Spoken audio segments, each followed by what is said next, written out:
Same street, same weather, same time of year. One yard is a mosquito war zone. The other one, nothing. Why? This isn't luck, and it isn't some fancy expensive spray. There's an actual specific reason mosquitoes pick one yard over another, and once you understand it, it's almost too simple. Mosquitoes don't wander randomly. They hunt using very specific signals: carbon dioxide, body heat, and certain scents on your skin. But here's the part most people don't know. They also need somewhere to rest and breed nearby. Take that away, and they simply don't stick around, no matter how appealing you personally smell. It starts with water. Not a pond, barely anything.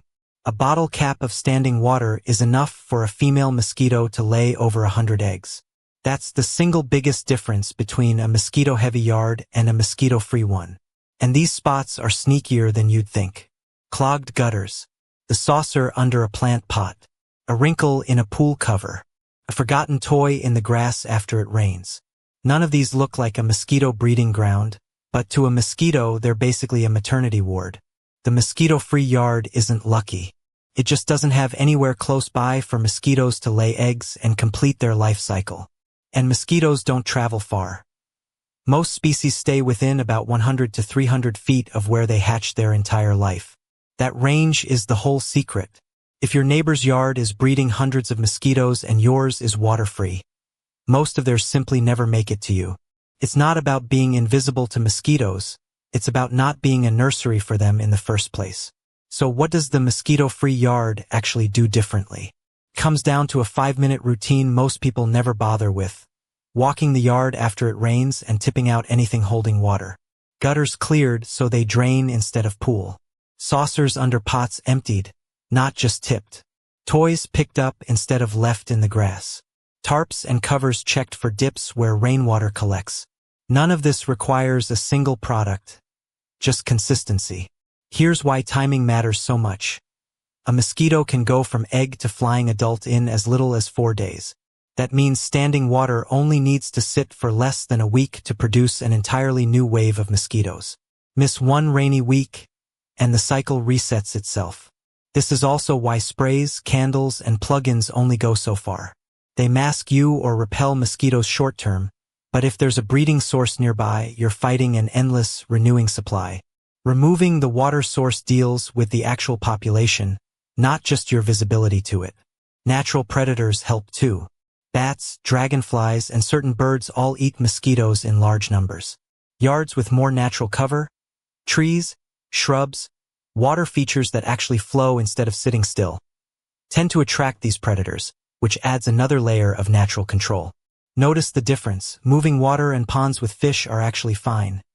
Fish eat mosquito larvae before they hatch, and flowing water doesn't give eggs a stable surface to develop on. The specifically still, stagnant water that's the problem. There's also a personal layer to this. Mosquitoes are drawn more to dark clothing, heat, and certain body chemistry, which is why two people in the exact same yard can get bitten differently. But that only explains individual bites, not why an entire yard stays clear. The yard-level answer is almost always the water. For water features you can't drain, bird baths, rain barrels, ornamental ponds, there's a simple low-toxicity option, BTI, a naturally occurring bacteria that kills mosquito larvae specifically without harming pets, birds, or beneficial insects. It's what a lot of quietly mosquito-free yards are actually using. Realistically, you can't fully control your neighbor's yard. But because mosquitoes don't travel far and because breeding needs still water specifically, removing every water source on your own property does most of the work, regardless of what's happening next door. The one catch: this isn't a one-time fix. It's a 5-minute weekly habit, especially after rain.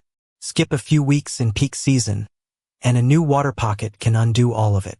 So the mosquito-free yard was never about better luck, better genetics, or expensive gadgets. It's about denying mosquitoes the one thing they actually need nearby to reproduce, and that's something anyone can control. That's the real why behind one of the most annoying summer mysteries. Small, boring answer, but that's usually how it goes with this stuff. Got a summer mystery or an everyday why you've always wondered about? Drop it in the comments, it might be the next video. And subscribing helps this channel keep making more of these. Thanks for watching. See you in the next one.